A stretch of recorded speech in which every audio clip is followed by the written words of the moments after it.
Mga idol, napakain muna natin tong ating alagang aso. Yan. Dinadalhan ko ng pagkain niya mga idol. Yan. Nandito tayo sa ating motor pool mga idol. Yan.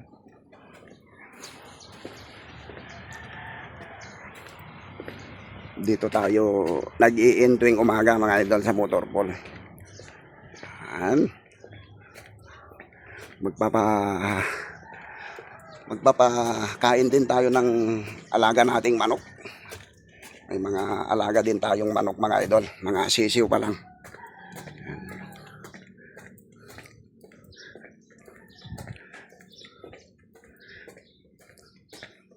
Para pag dumami, mayroon tayong maititinula mga idol. Yan, ito yung ating mga alagang manok mga idol.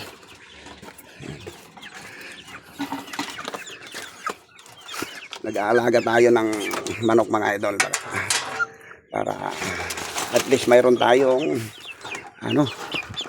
inaantay ni. Mayroon tayong inaabangan. Yan. Ito yung patukan nila mga idol.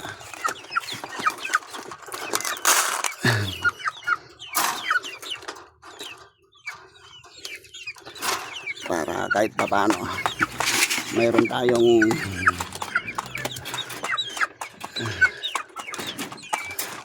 pinaglilibagan ko yung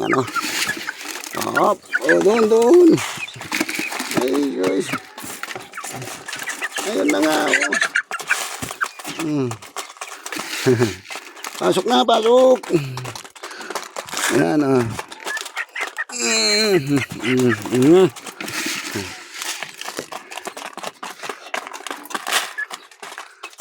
mga idol, itong ating libagan tuwing papasok tayo.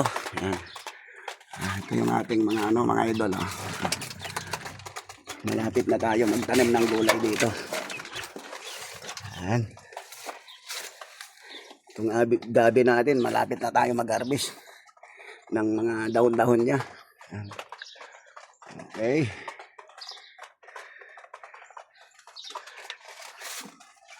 Ito yung ating ginagawa tuwing umaga mga idol.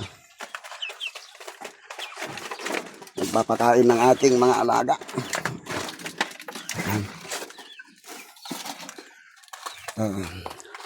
Bibili ko lang ulit ng patukan nila mga idol. Para kahit paano hindi yan maubusan. Hindi sila magutuman. Yan. So, good morning mga idol, good morning.